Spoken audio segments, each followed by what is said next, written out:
यो मलाई यो फर्स्ट मलाई यो ब्याकग्राउन्डमा ग्रिड चाहिँदैन, ग्रिड अफ गर्नलाई यो ग्रिड अफ भइहाल्यो। त्यसपछि मलाई ब्ल्याक ब्याकग्राउन्ड चाहिन्छ अप्सन इन्टर ओपी भनेको अप्सन है। अप्सनमा गएर डिस्प्लेमा जान्छु, त्यसपछि यो डार्क मोड भइहाल्यो। कलर चाहिँ अब लाइट गर्ने हो चाहिँ यो लाइट मोड हुन्छ, मलाई चाहिँ डार्कै ठिक लाग्छ। देन कलर अप्सनमा जान्छु, 2D स्पेस, यहाँ चाहिँ युनिफर्म ब्याकग्राउन्ड भनेर छ, मैले चाहिँ यहाँ ब्ल्याक क्लिक गर्छु है, ब्ल्याक क्लिक गर्छु, एप्लाई एन्ड क्लोज, ओके भयो है। त्यसपछि म फेरि अप्सन, मलाई यो क्रस हेयर चेन्ज गर्न मन लाग्छ है, चेन्ज गर्नुपर्ने हुन्छ मेरो लागि चाहिँ। क्रस हेयर साइज चाहिँ म चाहिँ यस्तै 65 जति राख्छु, ठिकै छ। देन ओपन एन्ड सेभ यदि तपाईँलाई यो चाहिँ 2007मा सेभ गर्नु छ अथवा 2008मा सेभ गर्नु छ भने यहाँबाट चेन्ज गर्ने है। म चाहिँ 13मै राख्छु। अटोमेटिक सेभ 10 मिनट छ, ठिक छ मेरो लागि।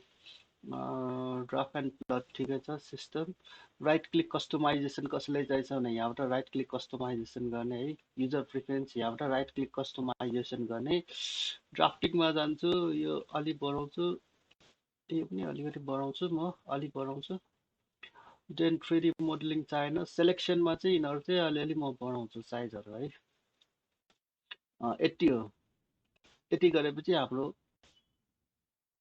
यो साइज पनि ठुलो भयो है। त्यसपछि हामी लेआउटमा जान्छौँ। लेआउटमा पनि मलाई यो पुरै ब्ल्याक चाहियो। अब म अप्सन, फेरि अप्सन ओपी अप्सन गर्छु, इन्टर गर्छु। देन डिस्प्लेमा जान्छु, कलर्समा जान्छु। अब यहाँ सिट लेआउट छ, यहाँ व्हाइट छ, मैले यसलाई ब्ल्याक बनाइदिएँ। सिट लेआउट, अब ब्याकग्राउन्ड पेपर छ, यहाँ पनि मैले ब्ल्याकै राखेँ। ब्याकग्राउन्डमा पनि ब्ल्याक, यहाँ पनि ब्ल्याक है। Then apply and close, okay है। मलाई यस्तो भए पुग्छ। ल, ब्याकग्राउन्ड पेपर र यो ब्ल्याक बनाएँ। अब नेक्स्ट के छ भने चाहिँ मलाई, म यसको डिफल्ट कमान्डलाई अलिकति चेन्ज गर्छु है, मलाई इजी हुने गरी।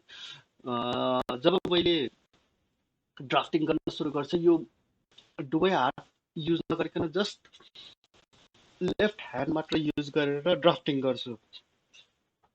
त्यसको लागि चाहिँ मैले यो लेफ्ट ह्यान्ड धेरै पर पर चलाउन नपर्ने गरी जस्ट यो नजिकै यो AQW यो किबोर्डको यो सँगै मैले सँगै हुने गरी चेन्ज गरेको छु क्या। यसको लागि मेरो आफ्नै कमान्ड लिस्ट छ है। जस्तै मैले मुभको लागि WW युज गर्छु, क्यू लिडरको लागि क्यू युज गर्छु, पी लाइटको लागि QQ। यिनीहरू सबै नजिकै छ मलाई, ताकि ड्राफ्टिङ गर्न सजिलो होस् के। डाइमेन्सनको लागि DD, कपीको लागि CO गर्दाखेरि C यहाँ छ, O यहाँ छ होइन। त्यसैले मैले CC युज गरेको छु। यो गर्दाखेरि सुरुमा केही दिनसम्म अलि अप्ठ्यारो हुन्छ, पछि चाहिँ बानी बस्छ। मैले चाहिँ यो कमान्ड युज गरेको वर्षौँ भइसक्यो। सो मेरो कमान्ड चाहिँ अटोमेटिकली, मेरो हात चाहिँ अटोमेटिकली यही कमान्डमा जाने हुन्छ। त्यसैले म यो कमान्ड चाहिँ युज गर्छु। यसको लागि चाहिँ एलाइज एडिट भन्ने छ, ALIASEDIT, alias edit enter. Alias edit enter गरेपछि यो डायलग बक्स आउँछ होइन। हामी चाहिँ एड गरौँ।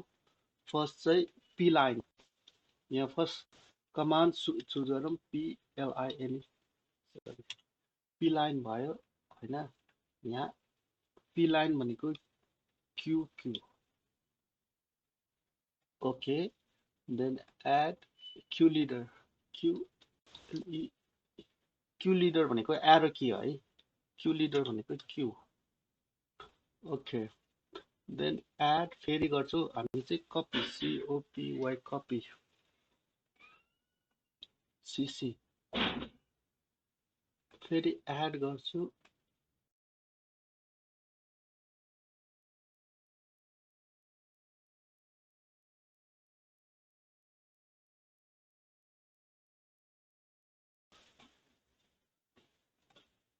एड गर्छु। देन अरु के छ रोटेट अफसेट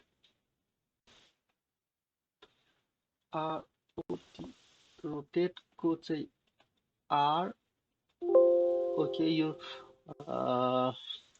आर अलरेडी कुनै कमान्डसँग लिङ्क छ है त्यसै मैले यस गर्छु है रिडिफाइन गर्ने यस ओके अफसेट देन अफसेट के छ मेरो FF dimension linear dimension aligned गरौँ OFF offset is FF okay add DIMLI dimension dimension linear DD okay add DIMAL dimension align DA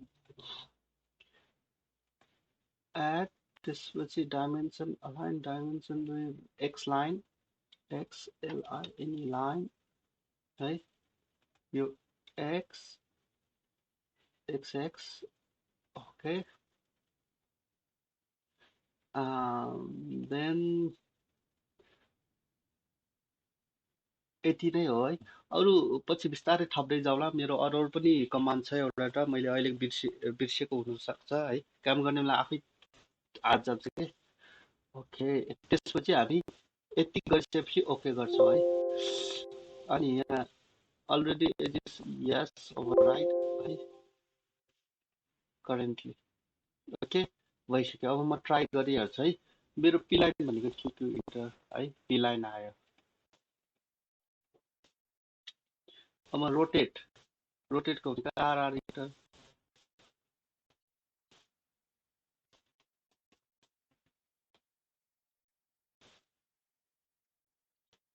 reader रोटेटको सरी आर ओके रोटेट भनेको R rotate R rotate भनेको R छ है अनि W W भनेको W block भइहाल्यो W W भनेको move है मुभ क्यू भनेको लिडर लिडर भनेको क्यू लिडर भनेको यस्तो एरो भइहाल्यो ल यसरी चाहिँ हामी कमान्ड चेन्ज गर्न सक्छौँ